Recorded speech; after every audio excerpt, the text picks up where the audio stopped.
참 예수님, 우리는 어제 십자가 현양 주기를 지내고 그 다음날 바로 이어서 고통의 성모 마리아 기념일을 지냅니다. 십자가 곁에 서 계시는 이제 성모님을 자연스럽게 떠올리게 하는 배치이죠. 보통 십자가는 예수님께서 못 박히신 저 모습을 저렇게 묘사하고 있는데, 이제 간혹 그 옆에 성모님과 사랑받는 제자가 서 있는 장면까지 이렇게 묘사한 경우가 있습니다.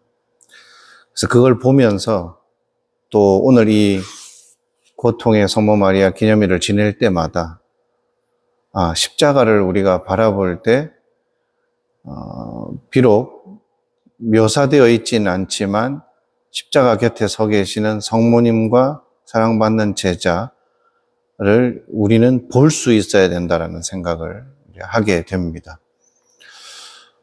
모든 것이 이제 예수님 중심이기 때문에 예수님의 십자가 곁에 서 계셨던 성모님과 또 다른 여인들, 그리고 사랑받는 제자의 모습이 생략되고 있지만 그 생략된 그 광경을 우리는 십자가와 함께 볼 수 있으면 좋겠다는 말씀입니다. 보통 고통은 이제 구약의 세계관에서는 죄의 결과로 드러나는 경우가 많습니다. 그래서 지금 겪고 있는 고통이 이제 어떤 죄의 결과로서 이제 벌처럼 주어진 것이라는 그런 생각이 아주 강했습니다. 근데 실제로 그런 면이 또 없지 않아 있죠. 그런데 고통을 너무 그렇게 해석을 하려고 하다 보면 우리는 아주 이제 편협한 생각에 빠지게 됩니다. 여러분들도 아시다시피 어떤 재난이 일어나면 마치 그것이 과거의 어떤 잘못에 대한 벌로 주어진 것처럼 우리가 너무 쉽게 해석한다는 것입니다. 우리가 알고 있는 어떤 지식이라든지 역사에 대한 기억이라든지 이런 것으로 쉽게 이제 접목을 해버리죠.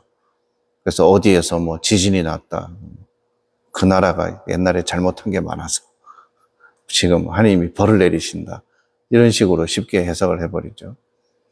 이렇게 되면 이제 예수님 시대에 큰 병을 앓던 사람들이 그것이 다 죄의 결과인 것처럼, 그래서 병자들은 다 죄인인 것처럼 이렇게 확장돼 버리죠. 우리가 살아가고 있는 지금 이 시대에도 그런 관념에 사로잡혀 있는 신앙인들이 좀 있습니다. 우리도 잘 살다가 큰 병에 걸리면 내가 무슨 죄를 많이 지어서, 이런 말이 저절로 나와버리죠. 무슨 큰 사고를 당하면, 무슨 잘못을 저질러서 내가 벌 받나 보다, 이제 이렇게 생각을 하죠. 우리가 주관적으로는 자기 자신을 그렇게 돌아볼 수 있습니다. 내가 겪은 일이 혹시 하느님께서 주시는 무슨 징표인가, 또 내가 잘못한 것에 대한 벌을 내리시는 것인가, 이렇게 주관적으로는 그런 심상에 젖을 수도 있습니다. 그런데 세상에 존재하고 있는 모든 고통과 재난들을 그렇게 해석하기 시작하면 고통에 아주 낮은 차원에 머물러 있는 것이다, 이렇게 볼 수가 있습니다. 만약에 어떤 고통이 죄의 결과라는 쪽으로 그렇게 딱 고정되어서 해석이 된다면 예수님이 받은 고통은 도대체 무슨 죄의 결과입니까? 원죄 없이 잉태되셨다는 성모님께서 받으신 고통은 도대체 무슨 죄의 결과입니까? 그분들이 무슨 죄를 지었길래 그 벌을 받는 것입니까? 이렇게 물을 수 있는 것이죠. 자, 그러면 원죄 없이 잉태되시고 성모님께서, 또 예수님께서는 하느님의 아드님으로서 죄값을 치를 필요가 없으신 분들이 그런 고통을 감수, 인내하신 그 뜻을 우리가 생각을 하면 고통은 단순히 죄에 대한 벌로서 그 의미가 그렇게만 머물러 있는 것이 아니다라는 것을 우리가 깨달을 수가 있는 것입니다. 죄가 없으신 분이 죄인처럼 기꺼이 십자가를 끌어안으셨을 때 그것은 우리가 세상의 죄를 대신 보속하고자 하는 그 사랑과 희생의 의미로 이제 차원이 높아지는 것이잖아요. 그죠? 그래서 우리 그리스도인들은 이 세상의 고통의 문제에 있어서 예수님처럼 조금 더 높은 차원의 의미로 나아가는 사람들, 그리고 성모님은 그런 예수님의 길을 동반자로 함께 하신 분이라는 것을 우리가 기억해야 한다는 것입니다. 우리가 성모님의 고통을 너무 이제 자꾸 우리가 이해하기 좋은 인간적인 방법으로 이렇게 자꾸 해석하고 받아들이려고 하다 보니까 이 세상에서 일어나는 그 어머니들의 고통에 자꾸 비유를 합니다. 자식을 잃은 그 부모의 고통 이런 것에 자꾸 비유를 하거든요.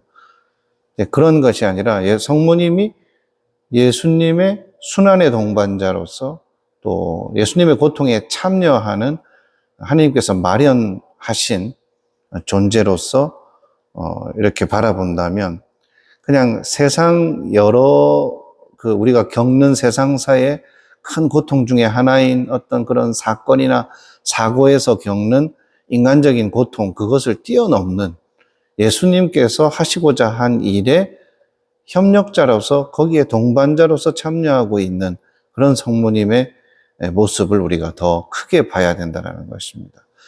그래서 그런 것을 알아듣고 우리 신앙인들, 특히 또 우리 사제나 수도자들은 이 세상 고통에 대해서 너무 무리하게 그 이유에 대해서 자꾸 잘 설명하려고 하고 그 고통의 이유를 자꾸 밝히려고 하는데 집착할 것이 아니라 예수님께서 기꺼이 감수하신 고통의 그 의미와 차원으로 우리가 함께 나아가려고 하는 그런 삶의 태도를 더 깊이 묵상하고 또 그렇게 실제로도 그렇게 할 수 있어야 하는 것입니다. 어떤 고통이 생겼을 때, 어떤 어려움을 마주했을 때 너무나 세속적으로 또는 또 세상 사람들보다 때로는 좀 더 못난 모습으로 세상 사람들은 자기 삶을 정말로 치열하게 또 진지하게 살아가면서 막 자기 가족을 위해서 또 자기 이웃을 위해서 여러 가지 어려운 일들을 감수하고 견뎌내 나가고 있는데 오히려 우리들은 왜 도대체 이런 고통이 나에게 주어지는가 하면서 계속 그 고통의 이유를 묻고 내가 납득할 수 있는 방식으로 그것을 받아들일 수 있는 방식으로 자꾸 해석하려고 하는 이제 그런 쪽에 빠져 있을 수 있다는 것입니다.